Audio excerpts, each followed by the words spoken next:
Sama-sama tuh ada C1 loh Mas.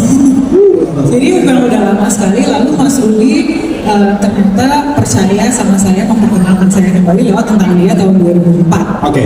Lalu tiba-tiba 2024 beliau menelpon saya pribadi dong. Challenge yang terberat sih bilang enggak.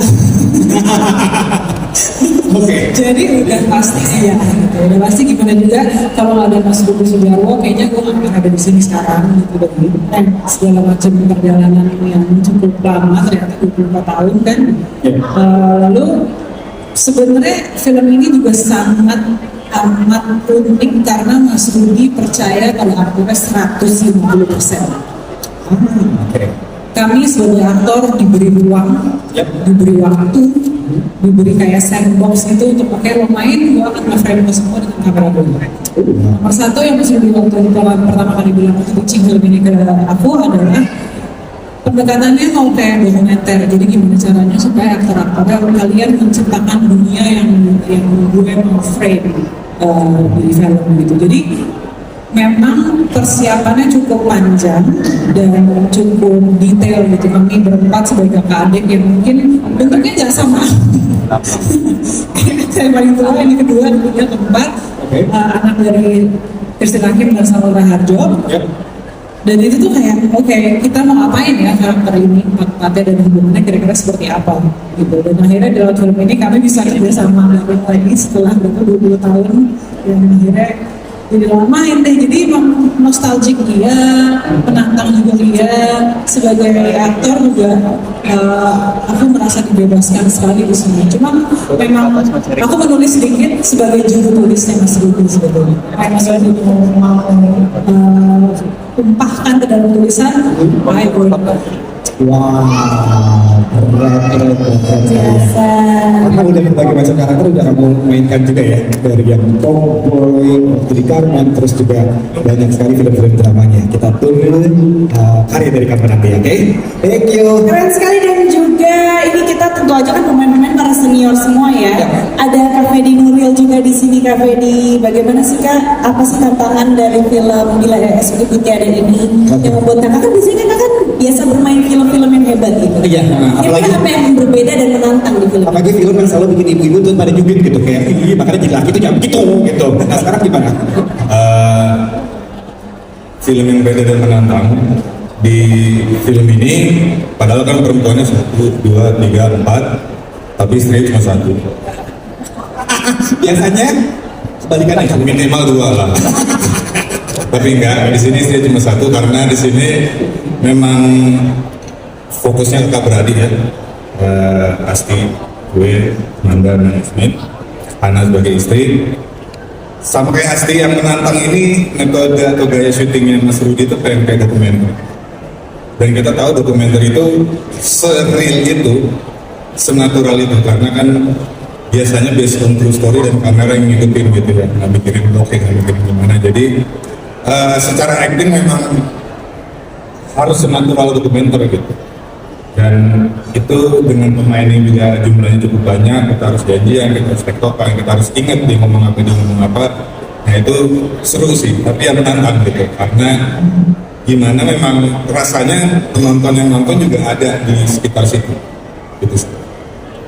Keren banget ya, tapi pasti ya pesannya akan tersampaikan dengan sangat baik karena aktingnya juga jago-jago banget di sini, luar biasa kakak. Dan yang bikin saya tertarik untuk mau main di sini, biasanya memang kita kebanyakan drama itu tentang cinta, cerita romantis kepada orang tua, tapi di sini juga menekankan kalau hubungan kakak adik itu juga sebuah hubungan yang harus diusahakan untuk tetap harmonis.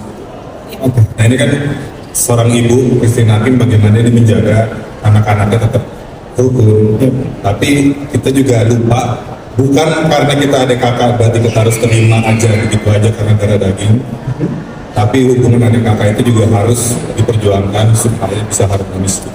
Bagus sekali curahkan dalam sebuah acting yang kamu buat di sini ya.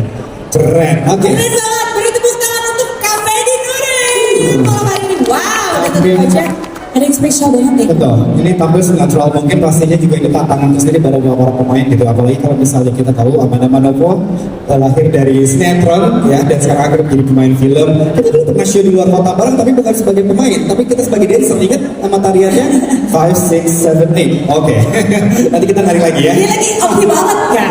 Iya kan? Iya, nah ini gimana nih tantangannya kamu di sini kan bermain film sebelumnya sinetron dan sinetron, atau mungkin ada beberapa kali juga udah main film ya. Pasti ada perbedaan tersendiri dong. Pasti ada perbedaan sih di setiap film yang sudah aku peranin, apalagi kan di sini juga dipartnerkan dengan artis-artis yang juga luar biasa. Tapi yang bikin aku tertarik dari film ini tuh kayak sebenarnya itu film relate banget, apalagi ibu aku udah gak ada. Jadi aku tuh seperti menyuarakan perasaanku lewat dari film ini. Jadi dan itu sama persis ketika anaknya sama-sama sibuk dengan kehidupan masing-masing sampai akhirnya mungkin itu yang Mas Ria juga rasain, dan dimana dia ngerasainnya benar-benar sendiri. Dan di situ aku juga akhirnya ngerasain sebagai Rania di sana. Oh ini loh sebenarnya yang gue rasain. Wah, luar biasa ya. Jadi pada pengalaman kamu yang baru ditinggal oleh mendiang ibu. Jadi apa sih kamu merasakan dalam membawa peran ini gitu? Apakah ada keinginan soal ibu, soal Pas pertama sih ada adegan-adegan yang manis banget yang di dalam skenario yang sudah kita adegankan. Itu kayak aku merasa itu sesuatu hal yang tidak pernah aku lakukan di dunia nyata dan tidak aku lakukan di film ini. luar biasa? Jadi ada pesan-pesan khusus nih? Pasti ada, tapi mendingan nanti nonton aja. Wah, luar biasa. Baiklah. Dan selanjutnya Yasmin. Oke, nah ini banyak fansnya. Mau say hi dulu mungkin? Hai. Oke.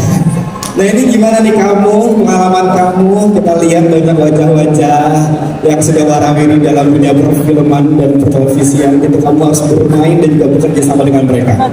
Happy banget sih bisa gabung di project ini.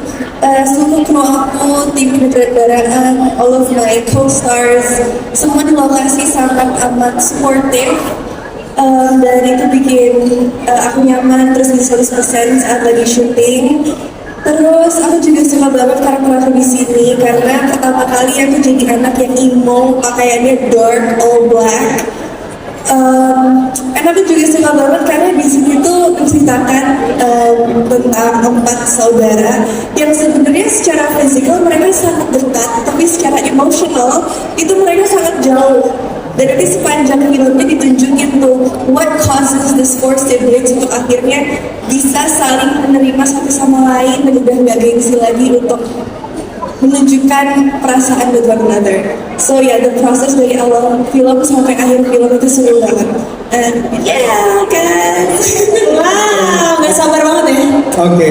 Melihatnya hasil dari film dan acting para pemain dan juga penulis sutradara yang sangat luar biasa. Oke, dan selanjutnya ada Hana Sarfati. Nah, kalau tadi kamu sempat cerita bermain agak lebih dewasa, apakah di sini juga karakternya lebih dewasa lagi atau mungkin sesuai dengan peranan kamu? Di sini aku berperan sebagai Rea dan kebetulan kayaknya nggak ditulisin umur exactnya berapa, tapi memang aku dikemas lebih tua dikit, nggak jauh dari umur aku aslinya gitu. Ini pertama kali aku main film drama by the way. Sebelumnya aku ngerjain horor, terus ini aku dapat kesempatan pertama kali main film drama bersama jajaran pemain yang luar biasa, sutradara yang siapa yang nggak tahu, Rudi Sujarwo. Aku excited banget bisa bergabung sama proyek ini. Oke, berarti kebalikan dari Yasmin ini. Kalau tadi film pertama, tapi dramanya beberapa kali. Kalau kamu kebalikan ya, drama pertama kali, tapi horor udah beberapa kali ya. Oke, so kita beri tepuk tangan yang semeriah mungkin.